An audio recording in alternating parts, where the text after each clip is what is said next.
আসসালামু আলাইকুম ওয়া রাহমাতুল্লাহি ওয়া বারাকাতুহু।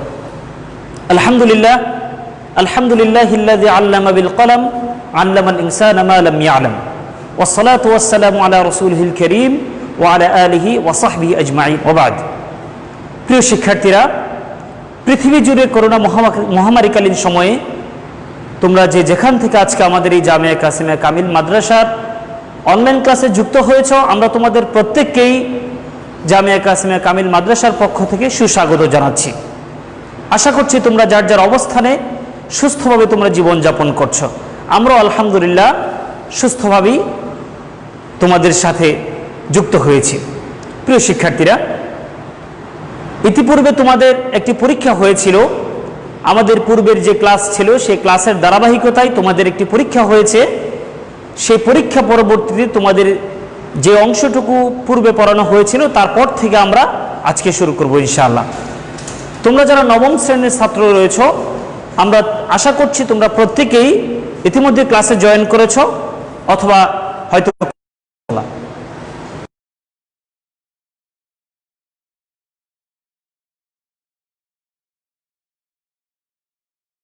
একটি বিষয় নিয়ে কথা বলবো। নবম শ্রেণীর যারা শিক্ষার্থী রয়েছ, আমরা আজকে নবম শ্রেণীর আল কাওয়াইদুল লুগাতুল আরাবিয়্যাহ এই বই থেকে আমরা ইলমুন নাহু অংশ থেকে আমরা আলোচনা করব। আমরা আজকে যে বিষয়টি আলোচনা করব, তোমরা দেখতে পাচ্ছ বোর্ডে আমি লিখে দিয়েছি আল জুমলাতু ওয়াল কালাম। অর্থাৎ এখানে দুটি বিষয়, একটি হচ্ছে জুমলা আর একটি হচ্ছে কালাম। আমরা আজকে এই জুমলা কালামের পরিচয় জানব, জুমলা কালামের প্রকার আমরা জানব এবং সংক্ষিপ্তভাবে জুমলা কালামের পার্থক্যটা আমরা জানার চেষ্টা করব ইনশাআল্লাহ। ইতিপূর্বে তোমাদেরকে বলেছিলাম, যখনই কোনো বিষয়ের পরিচয় আমরা জানবো তখন দুটি বিষয় সামনে আসবে, একটি হচ্ছে তার আবিধানিক পরিচয় আর একটি হচ্ছে তার পারিভাষিক পরিচয়। তাহলে চলো আমরা দেখে নিই। এই জুমলা শব্দটি এক বচন একটি শব্দ, এর বহুবচন হচ্ছে জুমালুন। জুমলা শব্দটি এক বচন, এর বহুবচন হচ্ছে জুমালুন, যার অর্থ হচ্ছে বাক্য, সমষ্টি, সকল। এখানে আরেকটি বিষয় হচ্ছে কালাম। এই কালাম শব্দটি এসেছে কালমুন শব্দ থেকে। অর্থাৎ এই কালাম শব্দের অর্থ হচ্ছে আল কৌল, আমরা বলতে পারি আল বায়ান, আল হাদিস। আবার কালাম শব্দের অর্থ জুমলাও বলবো। প্রিয় শিক্ষার্থীরা, এক দৃষ্টিকোণ থেকে কালাম এবং জুমলা একই অর্থ প্রদান করে, কিছু কিছু ক্ষেত্রে তার পার্থক্য রয়েছে। আমরা সেই বিষয়টি আজকে সংক্ষিপ্তভাবে জানার চেষ্টা করব ইনশাআল্লাহ। তোমরা ইতিপূর্বে যে ক্লাসগুলোতে পড়ে এসেছ এই জুমলা কালামের পরিচয়, সেখানে দুটি বিষয়কে একত্রিত করা হয়েছে। এই নবম শ্রেণীতে আসার পরে তোমাদেরকে জুমলা এবং কালামকে পৃথক করা হয়েছে। প্রিয় শিক্ষার্থীরা, এখানে তোমরা দেখতে পাচ্ছ আমি তিনটি উদাহরণ লিখেছি। এক নম্বর উদাহরণ হচ্ছে আল কোরআন কিতাবুল্লাহ, এর অর্থ হচ্ছে কোরআন আল্লাহর কিতাব। দুই নম্বর হচ্ছে খতামাল্লাহু আলা কুলুবিহিম।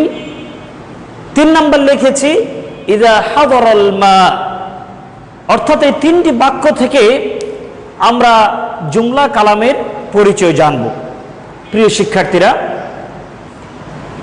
আমরা প্রথম যে বাক্যটি দেখতে পাচ্ছি, এই বাক্যকে যদি আমরা দেখি, এর বাক্যটি হচ্ছে আল কোরআন কিতাবুল্লাহ, কোরআন আল্লাহর কিতাব। এই কথাটি বলার মাধ্যমে এই বাক্যটি একটি পূর্ণাঙ্গতা পেয়েছে, এই বাক্যটি একটি পূর্ণাঙ্গ রূপ নিয়েছে। আমি শ্রোতাকে যা বলতে চাচ্ছি, যা বোঝাতে চাচ্ছি, সে সেটা উপলব্ধি করতে পেরেছে, পরিপূর্ণভাবেই পেরেছে আমি তাকে কি বোঝাতে চেয়েছি। আবার এখানে যে বাক্যটি লিখেছি ইযা হাদারাল মা, এর অর্থ হচ্ছে যদি পানি আগমন করত, অর্থাৎ পানি উপস্থিত হওয়া, এটা একটি পূর্ণাঙ্গ বাক্য হয়নি, এটার মধ্যে কিছু প্রশ্ন থেকেই যায়। তাহলে আমরা এই দুটি উদাহরণকে সামনে রেখে আমরা আমাদের আজকের ক্লাসটুকু শেষ করার চেষ্টা করব ইনশাআল্লাহ। প্রিয় শিক্ষার্থীরা, এবার আমরা তার জুমলা এবং কালামের পারিভাষিক পরিচয়টা আমরা সংক্ষিপ্তভাবে জেনে নিই। আমরা আজকে কালাম শব্দের পারিভাষিক অর্থ জানার মাধ্যমেই জুমলার পরিচয়টা সহজেই বুঝতে পারবো। কালাম শব্দটির পারিভাষিক বিষয়টা যদি তোমরা উপলব্ধি করো, তাহলে জুমলা এবং কালাম সেটার পার্থক্য কি সহজেই তোমরা বুঝতে পারবে। দেখো, আমি একটি সংজ্ঞা লিখেছি এখানে, যেটা হেদায়েতুন নাহ গ্রন্থাকার উল্লেখ করেছেন। তিনি লিখেছেন, আল কালামু লাফজুন তাদাম্মানা কালিমাতাইনি বিল ইসনাদ। কালামের সংজ্ঞায় তিনি বলেছেন, আল কালামু লাফজুন তাদাম্মানা কালিমাতাইনি বিল ইসনাদ। কালাম হচ্ছে এমন একটি বিষয় হচ্ছে কালাম তাদাম্মানা কালিমাতাইনি, যা দুটি কালিমাকে সংযুক্ত করবে, দুই অথবা দুইয়ের অধিক কালিমাকে সে সংযুক্ত করবে, সম্পর্ক স্থাপন করবে, অর্থাৎ কালিমাগুলোকে সম্পর্ক স্থাপন করবে, সেটা হচ্ছে কালাম। সে কিভাবে সম্পর্ক স্থাপন করবে? বিল ইসনাদি, ইসনাদের মাধ্যমে সে সম্পর্ক স্থাপন করবে। অর্থাৎ কালাম হচ্ছে ইসনাদের মাধ্যমে দুটি কালিমা, দুটি শব্দ অথবা একাধিক শব্দকে সে সংযুক্ত করবে এবং সংযুক্ত করে একটি পূর্ণাঙ্গ অর্থ প্রদান করবে। প্রিয় শিক্ষার্থীরা, আমরা এখানে বলেছি সংযুক্ত করবে কিসের মাধ্যমে? ইসনাদের মাধ্যমে। এবার প্রশ্ন, স্বাভাবিকভাবেই প্রশ্ন আসে, ইসনাদ কি জিনিস? আমরা সহজে ইসনাদটার পরিচয় আমরা একটু জেনে নিই। তোমরা দেখো, আমি লিখেছি আল ইসনাদ নিসবাতুন ইহদা কালিমাতাইন ইলাল উখরা। ইসনাদের পরিচয় বলা হচ্ছে নিসবাতুন, অর্থাৎ সম্পর্ক। সম্পর্ক কিভাবে সম্পর্ক হবে? ইহদা কালিমাতাইন, দুটি কালিমার একটিকে, ইলাল উখরা, অপরটির সাথে, দুটি কালিমাকে একটিকে অপরটির সাথে সম্পর্ক স্থাপন করবে। এখন সম্পর্ক স্থাপনটা কিভাবে হবে? শুধু এলোমেলো বসালেই কিন্তু হবে না, বরং সেটার একটা ধারাবাহিক পদ্ধতিতে হতে হবে। এবং সম্পর্ক স্থাপন করার পরে কি হতে হবে সেই শর্তটা এখানে উল্লেখ রয়েছে। দেখো, বিহাইসু তুফিদুল মুখাতিব ফাইদাতান তাম্মা, অর্থাৎ এই সম্পর্ক স্থাপনের পরে শ্রোতাকে একটি ফায়দাতুন তাম্মা, পরিপূর্ণ ফায়দা প্রদান করবে। আমি যখন একাধিক কালিমাকে, দুটি কালিমাকে সম্পর্ক স্থাপন করব, এই দুটি কালিমাকে সম্পর্ক স্থাপন করার পরে শ্রোতাকে পরিপূর্ণ যদি ফায়দা প্রদান করে, তাহলেই সেটা কালাম। প্রিয় শিক্ষার্থীরা, তোমরা আরেকটু খেয়াল করো, সম্পর্ক স্থাপিত হবে, দুটি কালিমার মধ্যে সম্পর্ক স্থাপিত হবে, অবশ্যই সম্পর্কটা একটি পরিপূর্ণ ফায়দা প্রদান করতে হবে। অর্থাৎ এই বিষয়টা বলার পরে সেখানে শ্রোতার আর বুঝতে বাকি থাকবে না যে এটা কি হয়েছে। যেমন আমরা আবার প্রথম উদাহরণটার দিকে আমরা যাই, আল কুরআন কিতাবুল্লাহ, কুরআন আল্লাহর কিতাব। এই কথা যখন বলা হবে, এখানে তোমরা দেখতে পাচ্ছ আল কুরআন একটি কালিমা, কিতাব একটি কালিমা, আল্লাহ একটি কালিমা। এই তিনটি কালিমাকে সম্পর্ক স্থাপন করার ফলে, সম্পর্কযুক্ত করার ফলে আমরা একটি ফায়দাতুন তাম্মা, অর্থাৎ পরিপূর্ণ ফায়দা পাচ্ছি, একটি পূর্ণাঙ্গ অর্থ আমরা সেখান থেকে পাচ্ছি। শ্রোতাকে আমরা যেটা বুঝাতে চাচ্ছি সে সেটা পরিপূর্ণভাবে বুঝতে পেরেছে। এটাই হচ্ছে কালাম। প্রিয় শিক্ষার্থীরা, তাহলে প্রশ্ন থেকে যায়, জুমলা কি জিনিস? হ্যাঁ, বাংলায় আমরা কালামকেও বাক্য বলি, আবার জুমলাকেও বাক্য বলি। কালাম এবং জুমলা পার্থক্য শুধু এখানেই, কালামটা পরিপূর্ণ অর্থ প্রদান করবে, এটা অবশ্যই ফায়দাতুন তাম্মা হতে হবে, এটা অবশ্যই মুফিদ হতে হবে। এখানে তোমরা দেখতে পাচ্ছ, আমি 3 নম্বর যে বাক্যটি লিখেছি, ইদা হাদরাল মা, এই বাক্যটি পরিপূর্ণ আমাদেরকে ফায়দা দিচ্ছে না।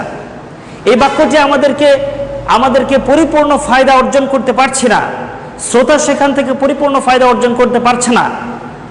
এটা মুফিদ কোনো বাক্য না, বরং এটা গায়রে মুফিদ হয়ে যাচ্ছে। তবে এটাও একটি বাক্য, এটি বাক্য হয়েছে ঠিক, কিন্তু এটা মুফিদ না। যদি এটা মুফিদ হতো তাহলে আমরা সেটাকে কালাম বলে সাব্যস্ত করতে পারতাম। যেহেতু এটা মুফিদ হয়নি, অতএব এটা জুমলা। প্রিয় শিক্ষার্থীরা, আবার একটু লক্ষ্য করো, আমরা আবার বলছি, কালামের পরিচয়, আল কালামু লাফজুন, কালাম এমন একটি বিষয়, তাদাম্মানা কালিমাতাইনি বিল ইসনাদ, অর্থাৎ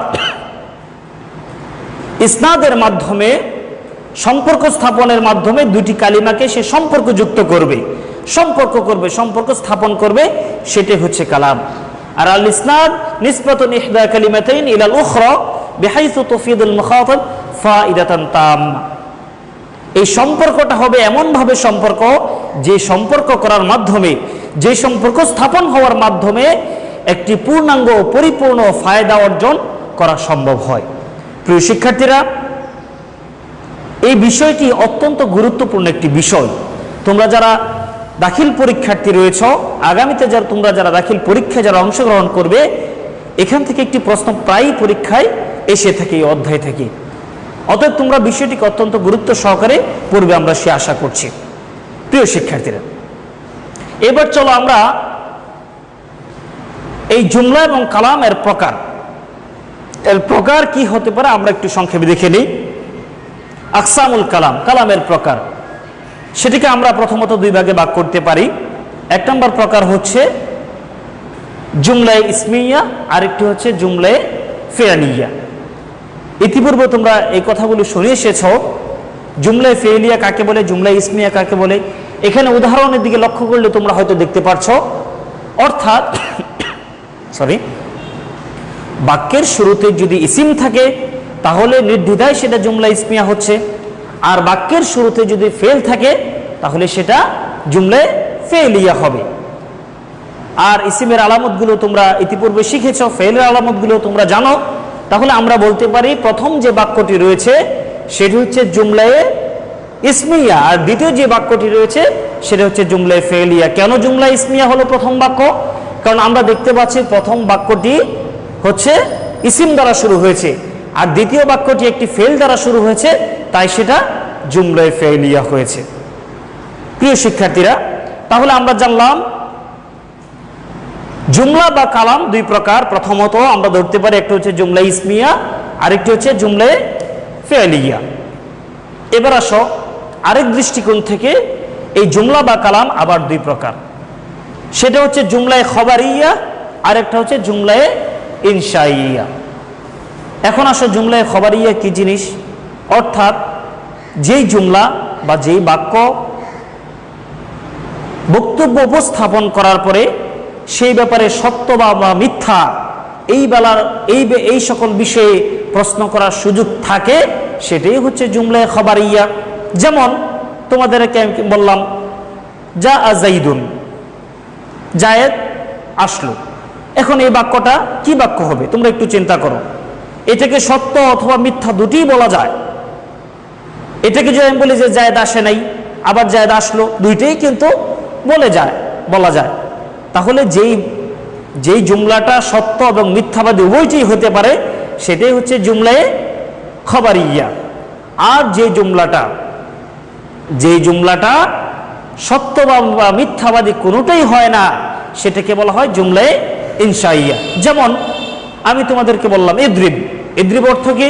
তুমি প্রহার করো। তাহলে ইদ্রিব এটা একটি বাক্য, তোমরা জানো।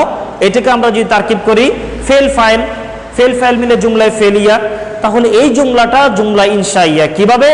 কারণ এই বাক্যের বক্তাকে সত্যবাদী বা মিথ্যাবাদী কোনোটাই বলা যায় না। তাহলে যদি বক্তার বক্তব্যকে সত্যবাদী বা মিথ্যাবাদী বলা যায় তাহলে সেটা হবে জুমলায়ে খবরিয়া। আর যদি বক্তার বক্তব্যকে সত্যবাদী বা মিথ্যাবাদী কোনোটাই বলা যায় না তাহলে সেটাকে বলা হয় জুমলায়ে ইনশাইয়া। প্রিয় শিক্ষার্থীরা, তাহলে আমরা বললাম প্রথমত জুমলা দুই প্রকার। একটি হচ্ছে জুমলা ইসমিয়া, যেটা ইসিম দ্বারা বাক্য শুরু হবে সেটাকে জুমলা ইসমিয়া তোমরা বলবে। আরেকটি হচ্ছে জুমলায়ে ফেলিয়া। আবার বলেছি জুমলা আবার দুই প্রকার, একটি হচ্ছে জুমলায়ে খবরিয়া, যেই বাক্যের বক্তাকে সত্যবাদী বা মিথ্যাবাদী উভয়টাই বলা যায় সেটা হচ্ছে জুমলায়ে খবরিয়া। আর যেই বাক্যের বক্তাকে সত্যবাদী বা মিথ্যাবাদী কোনোটাই বলা যায় না সেটা হবে জুমলায়ে ইনশাইয়া। প্রিয় শিক্ষার্থীরা, এই অধ্যায় থেকে যেমনইভাবে তোমাদের প্রশ্ন আসে, পাশাপাশি তোমাদের কাওয়াইদের যে নাম্বারগুলো আছে সেই কাওয়াইদের নাম্বারগুলোর মধ্যে এই অধ্যায়টি একটি গুরুত্বপূর্ণ অধ্যায়। তোমাদের কাওয়াইদে প্রশ্ন থাকতে পারে নিম্নের বাক্যগুলো থেকে কোনটা জুমলায়ে ফেলিয়া, কোনটা জুমলা ইসমিয়া, তোমরা বের করো। তাহলে তোমরা যদি এই অধ্যায়টা ভালো করে মনোযোগী হও সহজেই তোমরা বুঝতে পারবে ইসিম দ্বারা শুরু হলে জুমলায়ে ফেলিয়া ইসমিয়া, ফেল দ্বারা শুরু হলে জুমলায় ফেলিয়া। প্রশ্ন আসতে পারে নিম্নের বাক্যগুলো থেকে কোনটা জুমলায় খবরিয়া, কোনটা ইনশাইয়া নির্ধারণ। তাহলে সত্যবাদী বা মিথ্যাবাদী যদি উভয়টাই বলা যায়,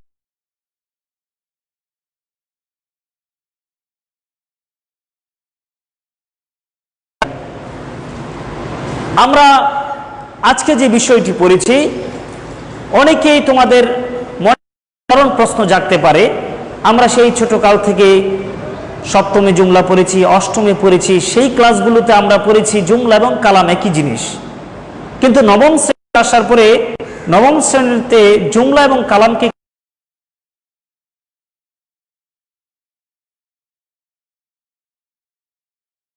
একটি কারণ বলবো।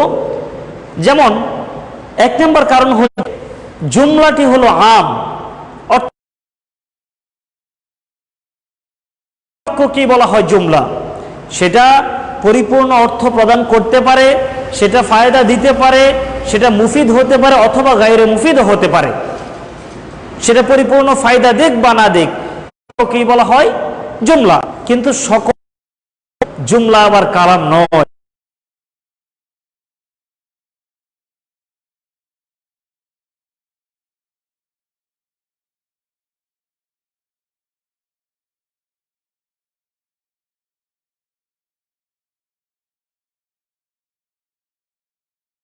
তাহলে অবশ্যই এই বাক্যটাকে মনের যে চাহিদা, সেই চাহিদাকে পূরণ করতে হবে। জুমলাটি হলো আম,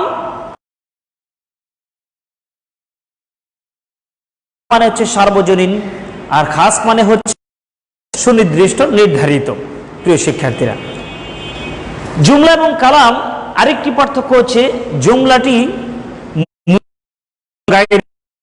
হতে পারে, আমাদের পূর্বের কথাও সেটা এসেছে, অর্থাৎ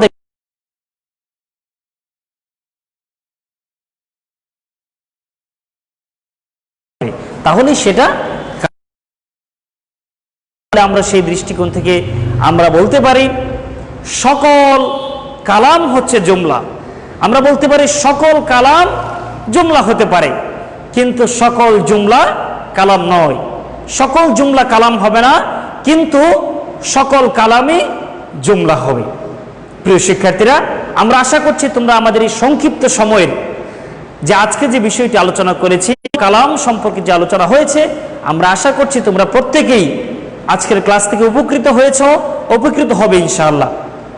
আমরা আজকে সংক্ষিপ্তভাবে আরেকবার তোমাদের ক্লাসটা একটু রিভিউ করছি।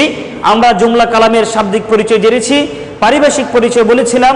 আল কালাম মুনাজ্জাম তাদাম্মানা কালিমাতাইনি বিল ইসনাদ, কালাম হচ্ছে ইসনাদের মাধ্যমে দুটি কালিমাকে একত্রিত করা, সম্পর্ক স্থাপন করা। আর ইসনাদ হচ্ছে নিসবাতুন ইহদা কালিমাতাইনি ইলাল উখরা, একটি কালিমাকে আরেকটি কালিমার প্রতি সম্পর্ক স্থাপন করা বিহাইসু তুফিদুল ফায়দাতাত তাম্মা, অর্থাৎ যে সম্পর্কের মাধ্যমে আমরা একটি পূর্ণাঙ্গ অর্থ পেয়ে যাব।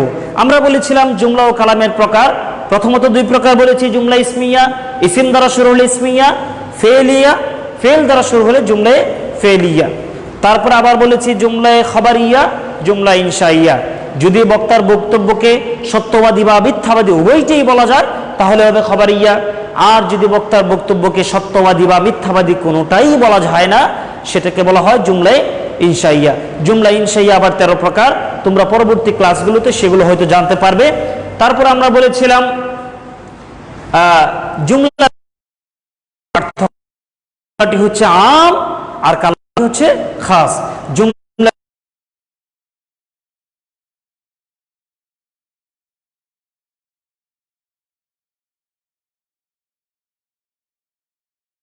জুমলা কালাম নয়। প্রিয় শিক্ষার্থীরা, আমরা আশা করছি তোমরা দীর্ঘদিন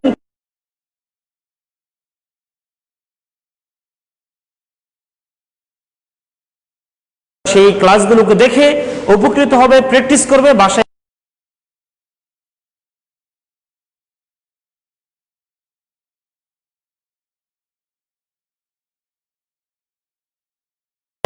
ওয়া বারাকাতুহু।